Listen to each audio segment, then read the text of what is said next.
Hello everyone, welcome to the channel. আজকের এই ভিডিওতে আলোচনা করব গভর্নমেন্ট অফ ওয়েস্ট বেঙ্গলের আন্ডারে মানে ডিস্ট্রিক্ট ম্যাজিস্ট্রেট অফ দক্ষিণ দিনাজপুর বালুরঘাট, যেটা তোমরা দেখতে পাচ্ছ এখানে সোশ্যাল ওয়েলফেয়ার সিলেকশন কমিটির তরফ থেকে একটি নতুন রিক্রুটমেন্ট নোটিফিকেশন বেরিয়েছে। সেটি কিন্তু ডিস্ট্রিক্ট চাইল্ড প্রোটেকশন ইউনিটে তোমাদের রিক্রুট করা হবে। তো যাই হোক, এখানে তোমাদের memo number and date of publication দেখতে পাচ্ছ 31/1/2025 পাবলিশ করা হয়েছে। আর এখানে তোমাদের ভেরিয়াস পোস্টে কিন্তু রিক্রুটমেন্ট চলছে। তো যাই হোক, দক্ষিণ দিনাজপুরের যে অফিসিয়াল ওয়েবসাইট সেটা তোমরা এখানে দেখতে পাচ্ছ। এই যে অফিসিয়াল ওয়েবসাইটটি রয়েছে, এই অফিসিয়াল ওয়েবসাইটে তোমরা ভিজিট করতে পারো সমস্ত ডিটেলসগুলো ভেরিফাই করার জন্য। আর বাকি এখানে তোমাদের অনলাইন মাধ্যমে কিন্তু অ্যাপ্লাইটি করতে হবে। তোমাদের প্রথমেই বলে দিই, এটা কিন্তু অবশ্যই কন্ট্রাকচুয়াল বেসিস রিক্রুটমেন্ট, তোমরা দেখতেই পাচ্ছ এখানে। বাকি নিচে সমস্ত ডিটেলসগুলো রয়েছে। তার আগে তোমরা যদি চ্যানেলে নতুন হয়ে থাকো তো চ্যানেলটিকে সাবস্ক্রাইব করে রাখো এরকমই নতুন নতুন গভর্নমেন্ট জব আপডেটসগুলো পাওয়ার জন্য। এখানে তোমরা নেম অফ পোস্ট দেখতে পাচ্ছ, নাম্বার অফ পোস্ট, তারপরে জেন্ডার, এজ, তারপরে এডুকেশনাল কোয়ালিফিকেশন অ্যান্ড তারপরে তোমাদের যে কনসোলিডেট পে রয়েছে সেটা তোমরা এখানে দেখতে পাচ্ছ। তো অফিসার ইনচার্জ যেটা রয়েছে তার ক্ষেত্রে একটি ভ্যাকেন্সি ইউআর এর, আর মেল অ্যান্ড ফিমেল দুজনেই অ্যাপ্লাই করতে পারবে। 27 থেকে 42 বছর তোমাদের এজ লিমিট দেওয়া রয়েছে। পোস্ট কোয়ালিফিকেশন এখানে চাওয়া হয়েছে ইন সোশ্যাল ওয়ার্ক, সোশ্যোলজি, এই ধরনের বিভিন্ন যে চাইল্ড অ্যাফেয়ার্স রয়েছে সেই সমস্ত জিনিস নিয়ে। আর এখানে তোমাদের যে পেটা রয়েছে তোমরা দেখতে পাচ্ছ 33,100 রয়েছে। আর অ্যাটলিস্ট কিন্তু এখানে 3 ইয়ার্সের এক্সপিরিয়েন্স চাওয়া হয়েছে ইন গভর্নমেন্ট বা নন গভর্নমেন্ট অর্গানাইজেশন যে রয়েছে সেগুলোতে। এরপরে যেটা রয়েছে কাউন্সিলর, তো কাউন্সিলরের ক্ষেত্রেও একটি ভ্যাকেন্সি তোমরা দেখতে পাচ্ছ। এখানে মেল অ্যান্ড ফিমেল দুজনেই অ্যাপ্লাই করতে পারবে। 24 থেকে 40 এজ লিমিট দেওয়া রয়েছে অ্যান্ড গ্র্যাজুয়েশন লাগবে তোমাদের in social work, sociology and philosophy, এই যে সমস্ত ডিসিপ্লিনগুলো তোমরা দেখতে পাচ্ছ সেগুলো থেকে ফ্রম এ রিকগনাইজড ইউনিভার্সিটি। অথবা তোমার যদি পোস্ট গ্র্যাজুয়েট ডিপ্লোমা থাকে ইন কাউন্সিলিং অ্যান্ড কমিউনিকেশন তাহলেও কিন্তু তোমরা এলিজিবল রয়েছো। আর এখানে বেতন তোমরা দেখতে পাচ্ছ 23,170। আর অবশ্যই কিন্তু 1 বছরের এখানে এক্সপিরিয়েন্সটা চাওয়া হয়েছে। এরপরে যেটা রয়েছে চাইল্ড অ্যাফেয়ার্স অফিসার, তো এর ক্ষেত্রেও একটি ভ্যাকেন্সি তোমরা দেখতে পাচ্ছ। মেল অ্যান্ড ফিমেল দুজনেই অ্যাপ্লাই করতে পারে। 21 থেকে 40 বছর এজ লিমিট দেওয়া রয়েছে। আর গ্র্যাজুয়েশন চাওয়া হয়েছে in BA in social work, sociology, এই সমস্ত জিনিসগুলো রয়েছে সেগুলো নিয়ে। অথবা তোমাদের যদি LLB from a recognised university থাকে আর এর সঙ্গে তোমাদের যদি 2 বছরের এক্সপিরিয়েন্স থাকে তাহলে কিন্তু তোমরা এই পোস্টের জন্য এলিজিবল। বেতন দেখতে পাচ্ছ সেম রয়েছে 23,170। এরপরে রয়েছে হাউস ফাদার, তো এর ক্ষেত্রেও টোটাল 3টি ভ্যাকেন্সি তোমরা দেখতে পাচ্ছ। এখানে ক্যাটাগরি ওয়াইজ তোমরা দেখতে পাচ্ছ প্রত্যেকটি দেওয়া রয়েছে। অ্যান্ড মেল ক্যান্ডিডেট শুধুমাত্র এখানে অ্যাপ্লাই করতে পারবে। 21 থেকে 40 এজ লিমিট দেওয়া রয়েছে। শুধুমাত্র এইচএস কোয়ালিফিকেশনে তোমরা কিন্তু এই পোস্টের জন্য এলিজিবল রয়েছে। আর অবশ্যই কিন্তু তোমাদেরকে 3 ইয়ার্সের এক্সপিরিয়েন্স চাওয়া হয়েছে in a child care programme অথবা ইনস্টিটিউটগুলো থেকে।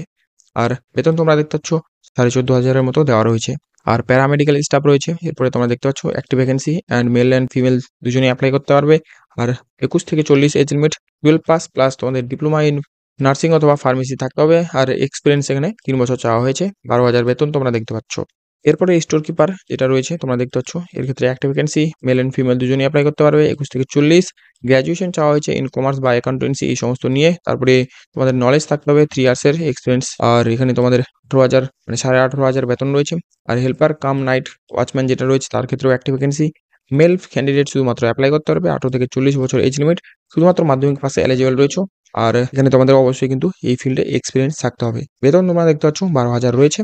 তো যাই হোক, এরপরে অনলাইন অ্যাপ্লিকেশন যে বা রেজিস্ট্রেশনের যে সমস্ত ডিটেলসগুলো এখানে দেওয়া রয়েছে সেগুলো তোমরা অবশ্যই যে অফিসিয়াল ওয়েবসাইট রয়েছে recruitmentdd.in, সেই অফিসিয়াল ওয়েবসাইটে তোমরা গিয়ে অ্যাপ্লাইটি করতে পারো। বাকি এখানে সমস্ত ইউনিক রেজিস্ট্রেশন নাম্বার এবং সমস্ত যে অ্যাপ্লিকেশন প্রসেসগুলো দেওয়া রয়েছে সেগুলো স্টেজগুলো তোমরা অবশ্যই দেখে নিতে পারো। অফিসিয়াল নোটিফিকেশনটি আমার টেলিগ্রাম চ্যানেলে তোমরা পেয়ে যাবে।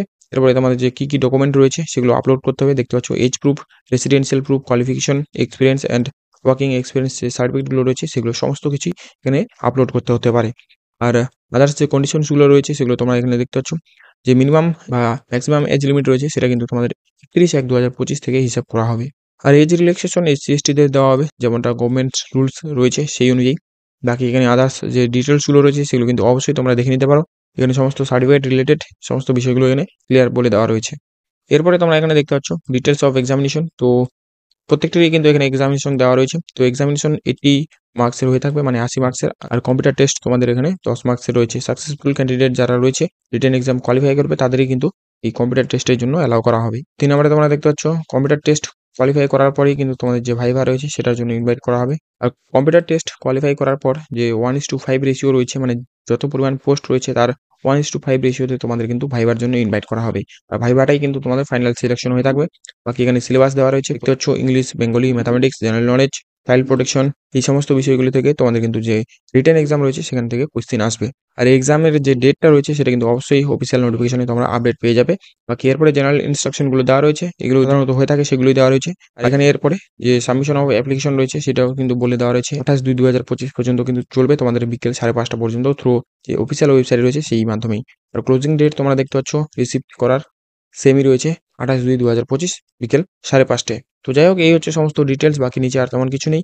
আশা করছি ভিডিওটি তোমাদের ভালো লাগছে। ভিডিওটি যদি ভালো লাগে ভিডিওটিকে একটি লাইক করে দিও এবং চ্যানেলে তোমরা নতুন হয়ে থাকলে চ্যানেলটিকে অতি অবশ্যই সাবস্ক্রাইব করে রাখো এরকমই নতুন নতুন জব আপডেটগুলো পাওয়ার জন্য।